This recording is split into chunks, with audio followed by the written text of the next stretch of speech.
This guy TNF, I swear he should be a politician, but I'm going to defend Sam here because TNF is beating up Sam, so I'm going to defend Sam and beat up TNF on his little thing that you don't need dextrose post-workout.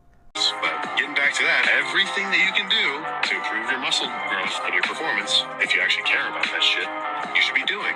Should you be consuming dextrose to spike your insulin and therefore increase your muscle mass post-workout? Luckily, we do not really have to guess on this topic. We have direct literature examining this. Okay, so I call TNF a politician because he takes every little thing and it's everything. You know, that's it. Okay, so now he takes this study.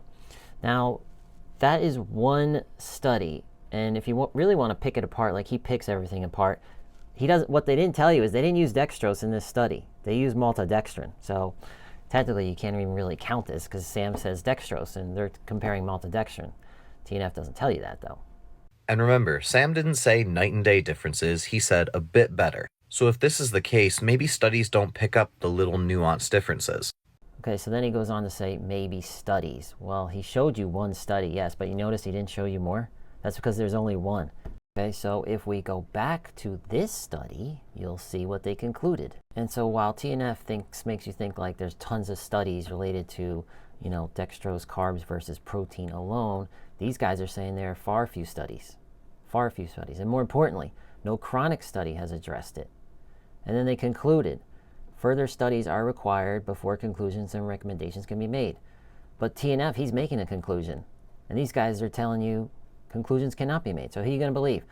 A bunch of doctors and scientists, a ton of other people from the International Journal of Sports Nutrition, or a gym bro? But at the very least, maybe it'll pick up slight differences. So when we take a look at studies examining carbs. And here he is again saying studies. He's saying studies because it validates his point that he's trying to make. But there's only one study. So if you only say one study, it doesn't sound so good. So he really should be saying, yeah, I found this one study. But he's saying studies. He's lying and to try to prove his point, to make Sam look bad. Carbohydrate only after workout, protein only after workout, and protein and carbohydrate after workout. What do we see? Slight differences in favor of protein and carbs? No.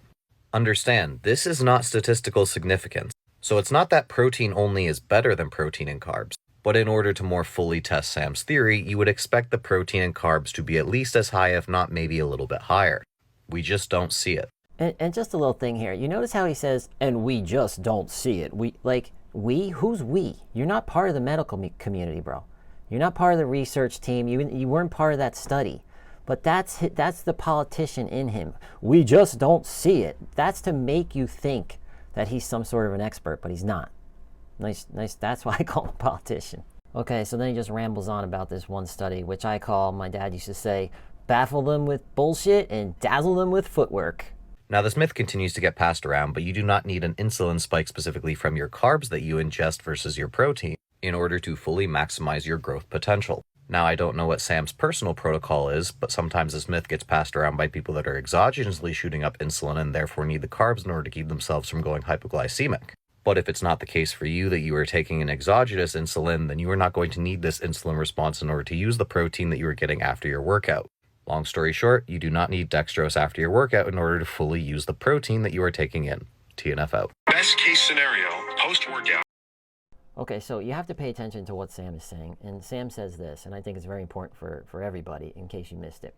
He says, do every little thing you can possibly do to grow muscle. Every little thing to give you an edge. And he's saying that because he's probably reached a point where he's not growing anymore. He's stopped. So you have to give yourself every chance and every experiment with everything. That's what he's saying, to increase muscle. Because if you reach the plateau, it's frustrating. You want to keep growing. Okay, so using dextrose to spike your insulin is a great theory to try. Insulin is an anabolic hormone, and you could search it up on Google. You could probably find 10,000 articles that say combine dextrose with protein and creatine to see a better anabolic response, or to experiment with it. You'll never see studies backing it up because I just proved there is none. There's only this one lousy study that this idiot cites, and he comes to the conclusion, oh, no, don't use dextrose post-workout. Sam's wrong. Sam's an idiot. No, TNF, you're the idiot. You're the asshole, okay? Because you think you're some sort of scientist. No, it doesn't work that way. because one day everybody hits a plateau and you have to try something. And combining dextrose post-workout with carbs and creatine, by the way, is a great idea. And Sam makes a great point. You, on the other hand, are just trying to make Sam look bad and trying to make yourself look better, because bottom line, he's working for a supplement company and they don't sell dextrose, so he has to bash it and blah, blah, blah. But that's a whole nother story. So, Sam, good idea. I hope this helped you and back you up by some wannabe eagle-looking guy.